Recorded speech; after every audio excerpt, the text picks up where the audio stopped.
नमस्कार। लोकसभा चुनाव के मद्देनजर देश की लगभग सभी प्रमुख राजनीतिक पार्टियों की तरफ से चुनावी घोषणा पत्र जारी हो चुका है। देश की दोनों राष्ट्रीय पार्टियां कांग्रेस और भारतीय जनता पार्टी ने भी अपना चुनावी घोषणा पत्र जारी कर दिया है। कांग्रेस पार्टी का चुनावी घोषणा पत्र कुछ दिन पहले आया था और बीजेपी का 2 दिन पहले जारी हुआ।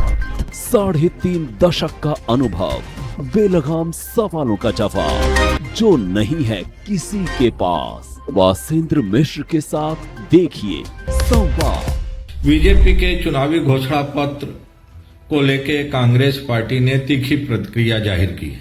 कमोबेश इसी तरह की प्रतिक्रिया भारतीय जनता पार्टी की तरफ से भी देखने को मिली थी जब कांग्रेस का घोषणा पत्र आया था। आज मैं अपने इस वीडियो में अलग अलग राजनीतिक दलों की तरफ से जारी घोषणा पत्रों, उसके खास मुद्दों और उसका आने वाले चुनाव में किस तरह का इम्पैक्ट पड़ेगा उसका विश्लेषण करने की कोशिश करूंगा। सबसे पहले शुरुआत करते हैं भारतीय जनता पार्टी के घोषणा पत्र से। भारतीय जनता पार्टी का घोषणा पत्र लगभग 76 पेज का है। 76 पेज के इस घोषणा पत्र में भारतीय जनता पार्टी ने कमोबेश उन्हीं चीजों का समावेश किया है, उल्लेख किया है जिन मुद्दों को लेके प्रधानमंत्री पिछले कई महीनों से देश के अलग अलग हिस्सों में आयोजित पब्लिक मीटिंग्स में, सरकारी बैठकों में चर्चा करते रहे हैं, उनका उल्लेख करते रहे हैं। प्रधानमंत्री ने इस बार ज्ञान एक नया टर्मिनोलॉजी यूज किया है और इस ज्ञान के जरिए भारतीय जनता पार्टी के घोषणा पत्र में उन संबंधित विषयों को, मुद्दों को रेखांकित किया गया है, उसके बारे में पार्टी का दृष्टिकोण सार्वजनिक किया गया है। ज्ञान का मतलब नरेंद्र मोदी जी के मुताबिक ज्ञान का मतलब गरीब, वाई का मतलब यूथ, ए का मतलब एग्रीकल्चर और एन का मतलब नारी से।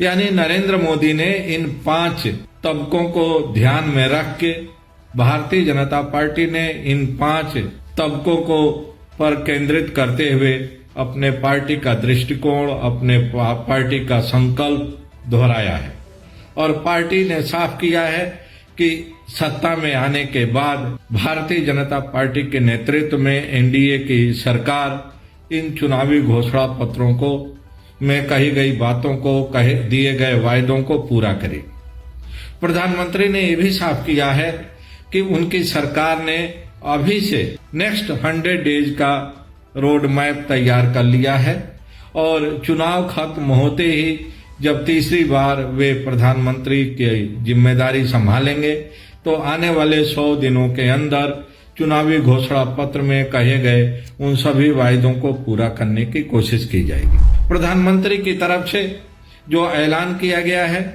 उसके मुताबिक मुफ्त में मिलने वाला राशन आने वाले 5 साल तक जारी रहेगा। किसानों को सम्मान निधि आने वाले 5 साल तक जारी रहेगी। कृषि उपज का उचित मूल्य दिलाने की कोशिश की जाएगी।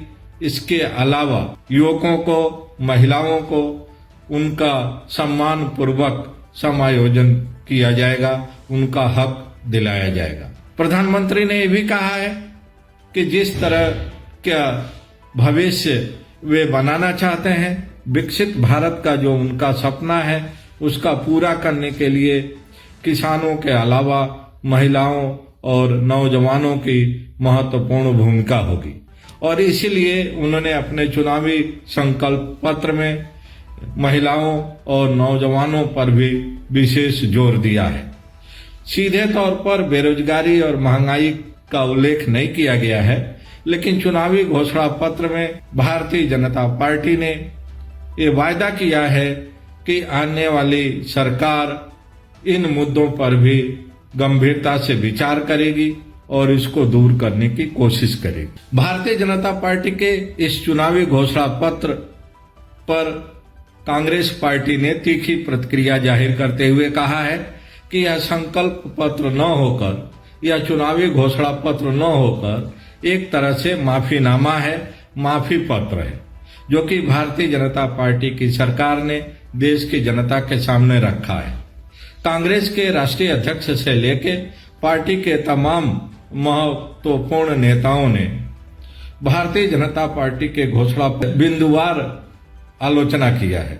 उनके मुताबिक सरकारी नौकरी देने के सवाल पर भारतीय जनता पार्टी के घोषणा पत्र में कोई सीधे उल्लेख नहीं किया गया है, जबकि कांग्रेस पार्टी के घोषणा पत्र में 30 लाख नौजवानों को, बेरोजगारों को नौकरी देने की बात कही गई है। कांग्रेस पार्टी का यह भी दावा है कि भारतीय जनता पार्टी के घोषणा पत्र में किसानों की लंबित मांग एमएसपी को कानूनी गारंटी देने की बात नहीं कही गई है, जबकि कांग्रेस पार्टी ने वादा किया है कि अगर कांग्रेस के नेतृत्व में सरकार बनती है तो एमएसपी को कानूनी गारंटी का दर्जा दिया जाएगा। ठीक इसी तरह से महिलाओं को सरकारी नौकरी में 50% आरक्षण देने का वायदा कांग्रेस पार्टी के घोषणा पत्र में किया गया है, लेकिन भारतीय जनता पार्टी के घोषणा पत्र में महिलाओं को 50% आरक्षण देने का कोई जिक्र नहीं है। इसी तरह से नारी न्याय के मामले में भी कांग्रेस पार्टी के घोषणा पत्र में कई महत्वपूर्ण वायदे किए गए हैं, जो कि भारतीय जनता पार्टी के घोषणा पत्र में सीधे तौर पर उसका उल्लेख नहीं है। ये अलग बात है कि भारतीय जनता पार्टी की सरकार ने चुनाव घोषणा के ठीक पहले संसद के सत्र में नारी बंधन अधिनियम बनाकर महिलाओं को आरक्षण देने का रास्ता साफ कर दिया था और अब 2029 तक महिलाओं को विधानसभाओं में और लोकसभा में भी आरक्षण की सुविधा मुहैया हो जाएगी। लेकिन भारतीय जनता पार्टी अपने चुनावी घोषणा पत्र में इस तरह का कोई वायदा नहीं की है, जिस तरह का वायदा कांग्रेस पार्टी के घोषणा पत्र में देखने को मिलता है। महंगाई के सवाल पर भी महंगाई को नियंत्रित करने के लिए कांग्रेस पार्टी ने वायदा किया है, जबकि भारतीय जनता पार्टी के घोषणा पत्र में महंगाई के सवाल पर कोई सीधा उल्लेख नहीं किया मिलता है। मणिपुर के मामले में कांग्रेस पार्टी ने वायदा किया है कि सत्ता में आने के बाद वहां पर शांति स्थापित की जाएगी। भारतीय जनता पार्टी ने मणिपुर को लेके अपने चुनावी घोषणा पत्र में सीधे तौर पर कोई उल्लेख नहीं किया है। लद्दाख को लेकर भी कांग्रेस पार्टी और भारतीय जनता पार्टी के चुनावी घोषणा पत्र में अलग अलग चीजें देखने को मिलती हैं। जहां कांग्रेस पार्टी अपने चुनावी घोषणा पत्र में जनजातीय क्षेत्र संविधान के 6ठे शेड्यूल में शामिल करने का वायदा किया है, वहां भारतीय जनता पार्टी के घोषणा पत्र में इस विषय पर कोई सीधा वायदा दिखाई नहीं दे रहा। स्वास्थ्य के क्षेत्र में कांग्रेस पार्टी ने दावा किया है कि जिस तरह से राजस्थान की सरकार ने गहलोत के नेतृत्व में राज्य के लोगों को 25 लाख रुपए तक का हेल्थ इंश्योरेंस कवर दिया था, उसी तरह से देश की सत्ता में आने के बाद कांग्रेस पार्टी सभी लोगों को 25 लाख रुपए तक का हेल्थ कवर देगी। वहीं दूसरी तरफ भारतीय जनता पार्टी के घोषणा पत्र में आयुष्मान भारत योजना के तहत 70 साल से ऊपर आयु वाले लोगों को स्वास्थ्य लाभ की सुविधा देने का ऐलान किया गया है। किसानों की ऋण माफी के मामले में भी कांग्रेस पार्टी ने साफ कहा है कि सत्ता में आने के बाद किसानों का ऋण माफ किया जाएगा, लेकिन भारतीय जनता पार्टी की तरफ से किसानों के ऋण माफी के सवाल पर कोई सीधा वायदा, सीधा उल्लेख नहीं किया गया है। इस तरह से एक बात बिल्कुल साफ है कि जहां तक चुनावी वायदे, चुनावी घोषणा पत्र का सवाल है, तो भारतीय जनता पार्टी के घोषणा पत्र में 2014 और 2019 में किए गए वायदों, उनके रिपोर्ट कार्ड का कोई उल्लेख नहीं है। भारतीय जनता पार्टी का घोषणा पत्र ज्यादा फॉरवर्ड लुकिंग है, भविष्य की योजनाओं का वर्णन है। भविष्य में भारतीय जनता पार्टी के नेतृत्व में तीसरी बार अगर सरकार बनती है तो कौन कौन से काम किए जाएंगे, इसका उल्लेख है।